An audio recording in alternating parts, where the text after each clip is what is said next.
नमस्कार दोस्तों, अगर आप फाइनेंस में इंटरेस्ट रखते हैं तो कैरियर बिट के ऑफिशियल फाइनेंशियल यूट्यूब चैनल फिनोबिट, जिसका लिंक आपको इस वीडियो के डिस्क्रिप्शन में दिया गया है, मेक श्योर कि आप इस वीडियो को पॉज करते हुए डिस्क्रिप्शन के लिंक से चैनल को जरूर सब्सक्राइब कर लेंगे। उस चैनल के वीडियोज आपको काफ़ी हेल्प करेंगे आपके फाइनेंशियल डिसीजंस लेने में और कम एज में ही कैसे आप फाइनेंशियल फ्रीडम पा सकते हैं, इसके रिगार्डिंग आपको वहां पर हेल्प की जाती है। तो मेक श्योर कि आप इस वीडियो को पॉज करते हुए डिस्क्रिप्शन के लिंक से चैनल को जरूर सब्सक्राइब कर लेंगे। जैसा कि आपको ज्ञात होगा, दिनांक 8 अप्रैल 2024 को माननीय सुप्रीम कोर्ट में ऑनरेबल जस्टिस अनिरुद्ध बोस और ऑनरेबल जस्टिस सुधांशु धूलिया जी के बेंच के द्वारा 11 अगस्त 2024 माफ कीजिएगा 11 अगस्त 2023 के जजमेंट को रिव्यू किया गया, जिसमें 11 अगस्त के जजमेंट में माननीय सुप्रीम कोर्ट ने कहा था कि बीएड अभ्यर्थी प्राथमिक के लिए एलिजिबल नहीं है। वहीं 8 अप्रैल के जजमेंट में माननीय सुप्रीम कोर्ट ने कहा कि बीएड अभ्यर्थी नए टीचर रिक्रूटमेंट के लिए एलिजिबल तो नहीं होंगे, लेकिन हमारे जजमेंट से पहले जो ऑलरेडी अपॉइंट हो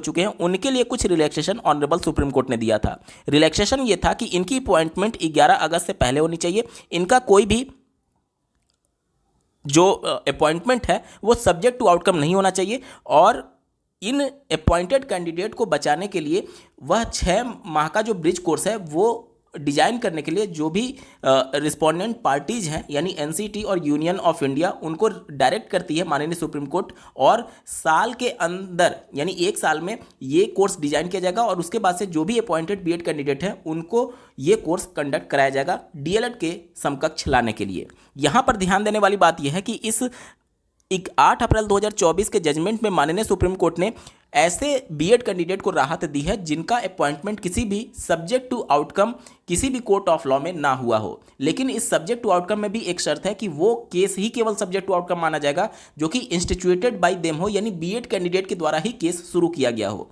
अब इस मामले को लेकर के फिर से माननीय सुप्रीम कोर्ट में एक याचिका दायर की गई है, जो कि आप अपने स्क्रीन पर देख पा रहे होंगे। स्क्रीन पर आप देख सकते हैं डायरी नंबर 21767 ऑफ 2024, जो कि केस फाइल किया गया है श्री पंकज कुमार जी के द्वारा, Pankaj Kumar versus union of India. यहां पर आपको ध्यान से समझना है कि जो 8 अप्रैल का जजमेंट है वह स्टेट ऑफ मध्य प्रदेश के द्वारा दायर किया गया था, जिसमें जो श्री देवेश शर्मा जी की याचिका थी 11 अगस्त का जो जजमेंट था उसको हालांकि उन्होंने क्लेरिफिकेशन के तौर पर डाला था, लेकिन माननीय सुप्रीम कोर्ट ने उसको रिव्यू के तौर पर एक्सेप्ट किया था। अब उस रिव्यू के जजमेंट को लेकर के ये मामला फिर से सुप्रीम कोर्ट गया हुआ है।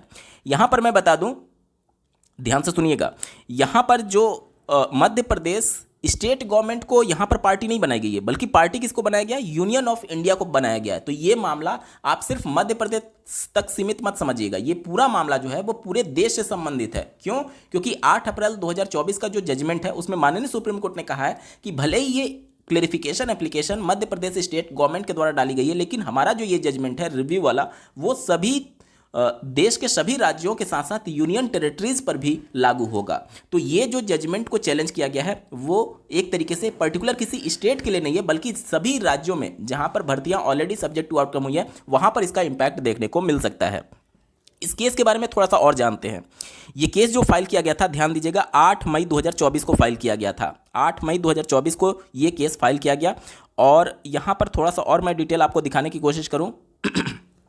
देखिएगा, यहां पर रिस्पोंडेंट में केवल एक रिस्पोंडेंट बनाया गया है यूनियन ऑफ इंडिया को, और पिटिशनर के जो एडवोकेट हैं श्री मनदीप काल्ला जी हैं। अब आपके मन में सवाल आएगा कि ये केस किसके तरफ से फाइल किया गया है। तो ये केस जो फाइल किया गया है वो डीएलएड की तरफ से फाइल किया गया है। मैं और आपको समझाने के लिए यहाँ पर अर्लियर कोर्ट डिटेल्स पर जब क्लिक करता हूँ तो यहाँ पर चीज़ें और ज़्यादा आपके सामने ओपन होकर के आएंगी।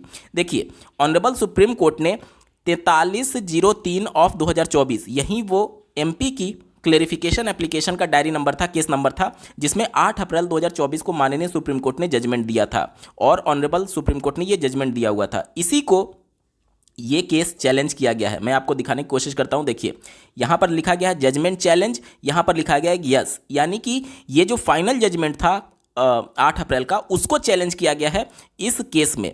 ठीक है, इस केस में चैलेंज किया गया है। अब चैलेंज कौन करेगा, ध्यान से समझिएगा, क्योंकि ये जो पूरा मामला था वो अपॉइंटेड बीएड कैंडिडेट को लेकर के था, और अपॉइंटेड बीएड कैंडिडेट के फेवर में ही सुप्रीम कोर्ट ने फैसला दिया है। तो इसलिए ये केस जो है वह डीएलएड के द्वारा चैलेंज किया गया है इस मामले को लेकर के। वैसे भी आप समझ सकते हैं श्री मनदीप काल्ला जी जो कि पिटिशनर के एडवोकेट हैं, वो डीएलएड की तरफ से पक्ष रख रहे थे ऑनरेबल सुप्रीम कोर्ट में भी, और मध्य प्रदेश की क्लेरिफिकेशन एप्लीकेशन में मध्य प्रदेश की याचिका में भी ये अपना पक्ष रख रहे थे डीएलएड की तरफ से। ठीक है, इसके साथ ही साथ अगर आप जजमेंट की तरफ जाएंगे, देखिए मैं जजमेंट और ऑर्डर्स को क्लिक करता हूं, तो 8 अप्रैल को जब ये केस फाइल हुआ उसी दिन एक ऑर्डर भी पास हुआ है, जिसे जानना आपके लिए बेहद जरूरी है। तो इस ऑर्डर पर मैं क्लिक करता हूं, तो यहां पर देखिए ऑर्डर को मैं ओपन करता हूं, आपके सामने ऑर्डर आ चुका है। यहां पर आप देखेंगे, देखिए ये एक मिसलेनियस एप्लीकेशन है जिसका डायरी नंबर आप अपने स्क्रीन पर देख पा रहे होंगे। और ये केस कैसे एराइज हुआ है, तो सुप्रीम कोर्ट कहती है arising out of the impugned final judgment and order date 8 April 2024 इन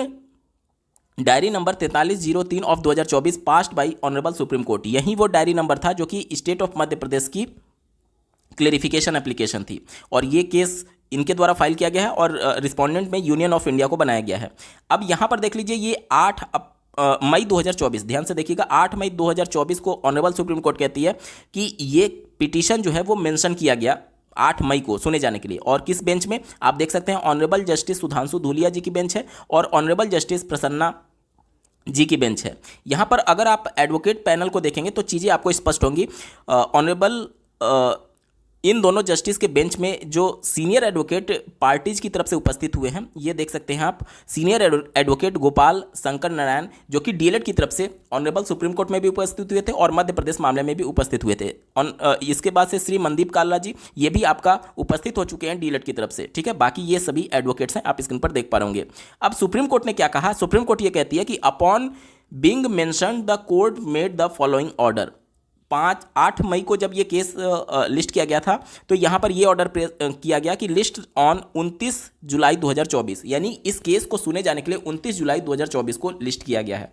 अब इस मामले में क्या होगा, जब 29 जुलाई को मामला लिस्ट होगा और उस पर बहस होती है तो ये चीज़ें आगे क्लियर होंगी कि ये किस चीज़ को लेकर के है। हालांकि अभी तक जो भी मैंने आपको चीज़ें दिखाई उसके हिसाब से ये बिल्कुल क्लियर है कि ये केस जो फाइल किया गया वो डीएलएड की तरफ से किया गया है और 8 अप्रैल के जजमेंट को ये चैलेंज कर रहे हैं। 8 अप्रैल का जो जजमेंट है उसमें जो 11 अगस्त का जजमेंट था उसमें साफ तौर पर रिस्ट्रिक्ट कर दिया गया था कि कोई भी बीएड कैंडिडेट चाहे वो अपॉइंट ही क्यों ना हो वह सेफ नहीं हो सकता, क्योंकि अपॉइंटमेंट के संदर्भ में वहां पर जजमेंट जो था पूरी तरीके से साइलेंट था, जिसको लेकर के क्लेरिफिकेशन हुआ। और 8 अप्रैल के जजमेंट में जो भी अपॉइंटेड कैंडिडेट हैं उनको कुछ शर्तों के साथ सेफ किया गया। अब उनके अगेंस्ट में ये मामला सुप्रीम कोर्ट में गया हुआ है। अभी मैंने कुछ वीडियोज़ में आपको पहले भी क्लियर किया था कि जो सब्जेक्ट टू आउटकम को लेकर के मामला है उसमें बहुत बड़ा एक तरीके से संदेह है, डीएलएड कैंडिडेट को उससे अलग रखा गया है, यानी कि उन्हीं केवल केस को सब्जेक्ट टू आउटकम माना जाएगा जिसमें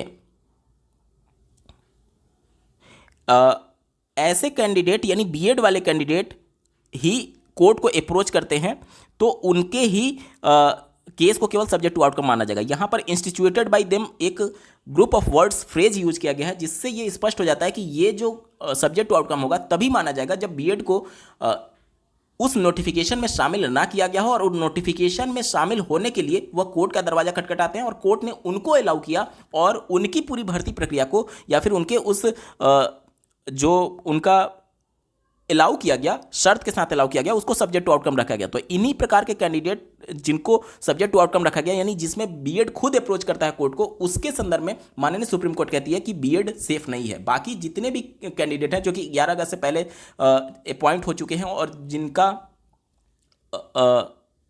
11 अगस्त के पहले ज्वाइनिंग हो चुकी है, अपॉइंटमेंट हो चुका है और जिनका एज ए वैलिड क्वालिफिकेशन शामिल था, तो वो पूरी तरीके से वैलिड है। तो इस हिसाब से देखेंगे तो मध्य प्रदेश, बिहार, इसके अलावा अन्य राज्यों में जहां पर भी इस प्रकार की परिस्थिति होगी वहां पर पूरी तरीके से बीएड अभ्यर्थी सेफ हो चुके हैं। अब यहां पर आर्टिकल 14 का सीधे तौर पर वायलेशन हो रहा था, इसलिए क्योंकि आप उस डीएलएड कैंडिडेट से उसका कोर्ट जाने का हक ही छीन ले रहे हैं कि अगर उन्होंने कोर्ट को अप्रोच किया और भर्ती सब्जेक्ट टू आउटकम हुई है तो उसे सब्जेक्ट टू आउटकम माना ही नहीं जा रहा है। तो इन सभी मामलों को लेकर के अब 29 जुलाई 2024 को देखने को मिलेगा कि ऑनरेबल सुप्रीम कोर्ट का क्या कुछ रुख होता है। कहने का मतलब यह है कि अभी मध्य प्रदेश हाईकोर्ट के द्वारा जो डिसीजन दिया गया है उस डिसीजन को चैलेंज कर दिया गया है माननीय सुप्रीम कोर्ट के द्वारा, माननीय सुप्रीम कोर्ट में। तो अब माननीय सुप्रीम कोर्ट में वही बेंच, हालांकि एक ऑनरेबल जस्टिस ऑलरेडी रिटायर हो चुके हैं, तो जो बचे हुए हैं और उनके साथ जो दूसरे ऑनरेबल जस्टिस बैठेंगे वह इस मामले को सुनेंगे। तो अब देखना होगा कि माननीय सुप्रीम कोर्ट में इस मामले को लेकर के किस प्रकार से आगे की प्रोसीडिंग्स होती है। तो आपको इंतजार करना होगा जुलाई 2024 तक का।